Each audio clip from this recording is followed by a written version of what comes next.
Hey, what's up YouTube? Down the Smartphone Guy coming back at you with another video, and today we're going to do an unboxing and first impressions video of this device right here. This is a device that I've been anticipating for a little while. This is the Moto X4. Now, I'm going to say that my anticipation for this device did wane a little bit after I reviewed the Moto G5S Plus, which was the phone I had shortly before this one. But that one was a little bit of a letdown for me, so hopefully Motorola improved on that device with the Moto X4. This one is considered a premium mid-range device, and the reason for that is because of some of the specs that it has to offer. We'll go ahead and jump into those in just a little bit, but first, before we do that, I did want to mention that the place I picked it up was from Amazon.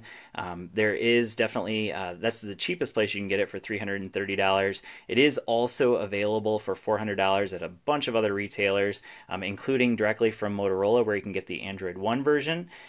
All the other places are pretty much $400. Best Buy did have a deal where you get a $50 gift card back, but I believe that deal is actually done now. So the version I have, the Amazon version, does have lock screen ads, but I believe you should be able to get rid of those. In the past, the Motorola phones have been pretty easy to get rid of those Amazon ads, so we'll go ahead and test that out, and if I figure out how to do that, I will talk about that or make another video for it in the future. So let's go ahead and talk about what kind of specs this thing has to offer and why I call it a premium mid-range device. So first of all, we have a dual camera setup, which doesn't always mean much of anything. Sometimes dual camera setups aren't that good, but we'll go ahead and test that out on this phone. So far, I've heard that it's pretty good from what other people are saying. We'll test them out for myself. We have a 16 megapixel camera up front, so pretty high megapixel count anyways for the selfie cam, and you can see we do also have a flash up there. We have IP68 water resistance, so pretty rare for a mid-range device. In fact, it's one of the few that has that.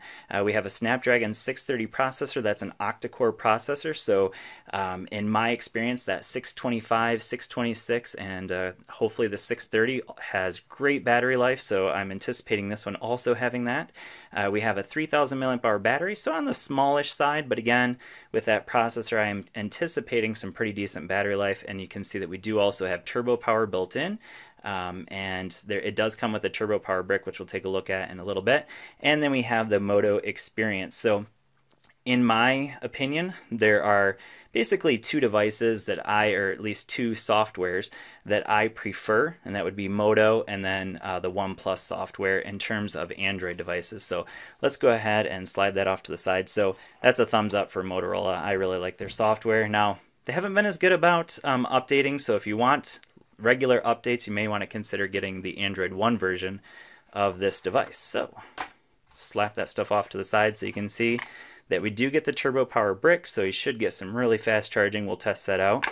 And we do also get a Type-C cable for charging it up. So nice that we're into 2017 with a mid-range device from Motorola.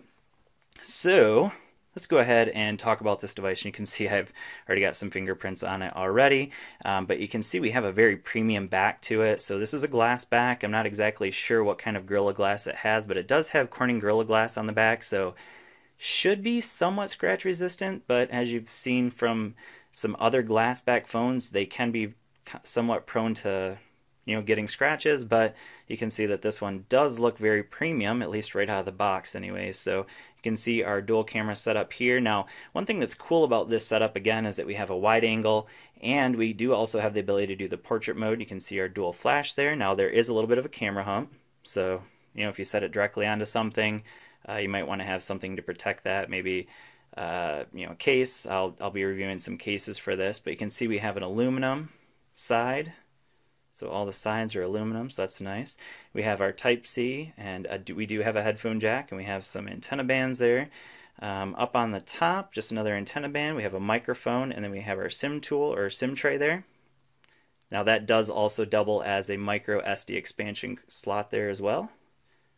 And yeah, we got our fingerprint sensor, another microphone, flash, and now this is our earpiece and also our speaker on this device. And I'm assuming that's for a sensor there. So let's go ahead and pull this off. And we're going to get this thing set up. Now, one thing I do want to mention is that that power button does have some nice ridges to it. So nice and tactile, easy to find. So go ahead and power that on. We're going to get that Hello Moto greeting here in just a second, hopefully. Now I'm going to actually be using this with my Verizon SIM. Typically I use a T-Mobile SIM. Alright, so the phone is all set up, so I'm going to go ahead and start talking about some of my first impressions, and we're going to do a little run through the software and see what all this thing has to offer. So first of all, the build quality, definitely a huge thumbs up. The one area that I would say is a slight negative with the build quality, of course, is those pretty giant bezels at both the top and the bottom. Something that we're probably used to, but if you're used to a flagship device in 2017, maybe something that you're not willing to live with. But for, we're talking about $330 to $400. It's a compromise, but something that you may have to live with. So 5.2-inch display, 1080p, and so far I would say that display looks very nice. If I turn that brightness all the way up, let's go, there we go. So you can see that it gets quite bright, too bright for my camera, so we'll go back down, and we'll be testing this out in outdoors in some super bright lighting, but for right now it seems like it does get pretty bright. In terms of the performance, we're going to go into the Geekbench score, and you can see the score that I got. Now, up to this point, I've only added Geekbench. I haven't added in all of my apps or anything like that, but you can see multi-core score is 4124. That should be plenty fast for just about anything you're going to throw at this device. Shouldn't have any issues running games. Social media should be no problem. Now, it certainly is not as fast as flagship devices. They tend to score in the 6000s with that Snapdragon 835 processor, but still 4124 is plenty good for almost anything you'll throw at it. And so far, everything that I've done does move pretty quick. Now, you can see that I haven't added much of anything, or really haven't added anything to it, but what I have used so far does run very smoothly up to this point. Next area I want to talk about is the cameras. So let's go ahead and just run through the cameras. Now, I've done a few pictures, so we'll go ahead and take a look at some of those. So this is the wide-angle lens, so you can see it captures quite a bit of information. Now, it does kind of have that GoPro where you can see it kind of pinches in on the sides there, so that's a 120 angle degree lens, which is very cool. That's nice to have on a budget device, and you can see the difference between the same picture with the standard lens versus the wide angle lens. So pretty big difference, getting a lot more information there, so that's very cool. And then over here we have a depth effect picture. Now, one thing you will notice is that, so we were trying to make the obviously have it focus on the Rubik's Cube, and notice that it blurs out kind of like that background in the green there. So it does a decent job, definitely better than the G5S Plus, I will say that, significantly better than that. So there's a little bit of a selfie picture. Only did one selfie so far, but overall so far that looks pretty decent. Of course, we're going to do a lot more in-depth review of the cameras as we move on. Just a picture of my new Gear Fit 2 Pro. So that one, it looks like it did a much better job of blurring out the background. And I didn't have this set at the highest depth effect, so that was only at a 4 out of 8, so about half. So it probably would have blurred it out a lot more in the background had I set that up. So those are just a few pictures that I took so far. Like I said, we're going to do a whole lot more with the camera as we move on from this. So we'll go back, and now we're just going to look at some of the shooting modes that it has available. So first thing you will notice is that right over here is our widescreen or wide angle. So if we want to switch between the two, we're just going to flip between that little button right there, and it'll just go back and forth between the two. Now if I come up here, you can see some of the shooting modes we have available. So this is our Pro mode, so you can see we have the full Pro mode available. So we can kind of adjust our Pro mode, whatever we want to adjust there. We have, these are just little face filters, so kind of like a Snapchat filter here. So we can just kind of go through and see that it has some Snapchat filters built in, but obviously you're not putting those onto Snapchat. Okay, and Instagram or whatever you want to put those on. So this is where our depth effect comes in, so that's that third one over. So you can see that we have a slider for how much depth effect we want.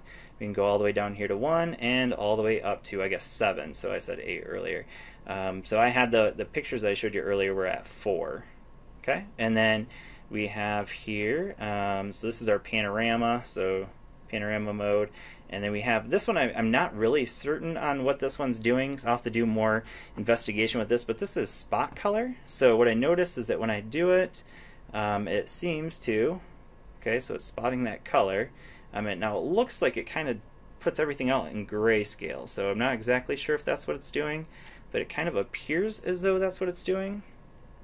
So it takes that and really kind of like enhances that color and then kind of grays out everything else. Now that wasn't a very good example because of the background. So let's do one more like that, and we'll try to get the same thing, only with some color in the background. Okay, yeah, that's definitely what it's doing. It's taking everything else that's any other color and graying it out. That's kind of cool. So almost like a monochrome, but with a particular color. So kind of a cool effect there. Definitely a nice option. So that's pretty cool. And then let's see what else we got here. And then this is just our regular shooting mode. So in terms of what kind of quality we have here, so whoops, slide over this way. So we can turn the shutter sound on and off. We have quick capture. So here we go, photo size. We have 12 megapixel and 9.1. That's with the rear camera. Okay, so video, we have 1080p, 30 frames per second. We do have full HD at 60 frames per second, so that's great. And then we do also have 4K, so that's great as well. So 30 frames per second is the best that we get at the rear camera. And let's go ahead and turn that around. Okay, and let's see what we get here with the front-facing camera. So we have 16 megapixel. Okay, so earlier when I shot that other picture, that was only at, what was it? So by default, it was at adaptive low light 4 megapixel. So we'll have to do some more testing with those two, but by default it was at 4 megapixel because that's what I did, was just the default. Let's see what else we got here. Okay, so on the front camera we can shoot it up to 1080p. Okay, so good to know.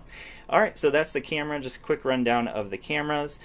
Battery life can't really speak to at the moment. Haven't really used it a whole lot, 47%, but not really sure I can really speak to what the battery life is going to be like because I haven't even charged it. So next thing I want to talk about is the software. And again, Motorola always does software really well. So if you're used to Motorola phones, you'll know that this Moto Actions app just gives us all kinds of things. So let's go ahead and jump into that. So we have this Yes, I'm In. Now we'll allow it. Okay, so we have Motorola Key. That's going to allow us to use the fingerprint sensor as a password for a bunch of different websites and apps and things like that. So I like that. We have Moto Actions, which is where all the magic happens in my opinion. So we have 3 fingers for a screenshot. So just touch 3 fingers, screenshot, just like that. Pretty easy. Okay, we'll go to try it out. Alright, so this is our 1-button nav. Now I don't like the shortcut keys. With only a 5.2-inch display, it's nice to not have screen real estate used up by the shortcut keys, so we get rid of those by using the 1-button nav. So we're going to touch the sensor. So we'll go next, and now we're going to go back. So we just slide to the left for back. We slide to the right for recent apps. Like it. Super easy to use. And then you hold it down for a lock screen. Perfect. Pretty easy. And then launching assistant, you're going to hold it until the buzzer comes on. Oh, there we go. Alright, so you just got to hold it down for that one. Alright, so we're going to turn it on because I like that one. Alright, so we have chops twice for flashlight. And let's see if that one works. There we go. Got to chop it a little harder. Alright, so chop it off again. There, I love that one. And we're going to, okay, so swipe to shrink screen, not going to use that one because this is already only a 5.2-inch display, easily can reach it with one hand. The twist to capture, that's going to be nice, we'll take a look at that in just a little bit. Pick up to stop ringing, flip to do not disturb, approach for Moto display, so all kinds of options there. We're going to go ahead and turn on Moto display. Now night display of course is going to automatically turn it on to night display at a certain time at night, and then we have Moto voice. We're not going to do that one for right now. So Moto voice is going to work, so you can tell it to check out the weather, look at your calendar, things like that. Similar to like Google Assistant, but with a few more things built into it. So the other thing I want to mention in terms of the settings, so basically stock here, go down here, and one thing I will mention is that it does have NFC, so if anyone was wondering, yes, it does definitely have NFC. We have Android 7.1.1 as you can see here, and if we go in here, there we go. Alright, so go back, and you can see we have the September security patch, so right up to date right now. Okay, and then the other thing I want to mention, so right there's tap to pay, so yes, we do definitely have NFC. And then this one's really cool, wireless sound system. So this is a special feature in this phone that I don't know of any other phones that have it at the moment. So using wireless sound system, you can listen to audio on up to 4 Bluetooth devices individually or bring them together for stereo setups. So you can actually listen to a bunch of different Bluetooth speakers all at once. So maybe you're at a party and you want to, or maybe you're having a party and you want 4 Bluetooth speakers all set up playing the same device or same music. So we'll have to test that one out. So the wireless sound system is going to use, it looks like your Wi-Fi maybe. So we'll have to test that one out. Haven't really used it obviously yet. We'll do some more testing with that once we get to our full review. But anyways, yeah, so that is the software. Now we're going to go ahead and we're going to jump into YouTube here real quick. We're going to listen to some music here. So we'll go with some royalty-free beats and we'll listen to that. So royalty-free beats. There we go. And let's go ahead and listen to that one. Use this one for quite a few videos.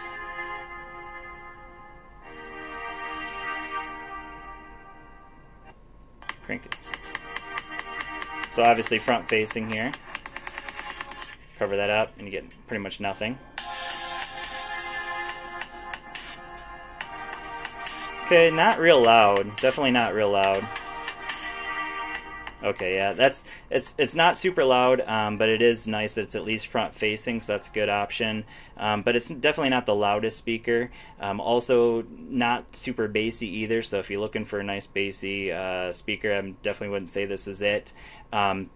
So then the other areas, so I already have a little cheat sheet here. So waterproofing, yes, IP68, that's very good. Audio, we do have the audio here, so we have a 3.5, of course you got Bluetooth, and we have that really cool cinema system that we're going to test out in a little bit, and yes, it is unlocked. So it's, yeah, I would say in terms of weaknesses in here, I would say build maybe with the big bezels, kind of a little bit of a weakness. It's not going to be the fastest performing device, but overall, very good so far. I mean, I think for a mid-range device, it's going to look very good.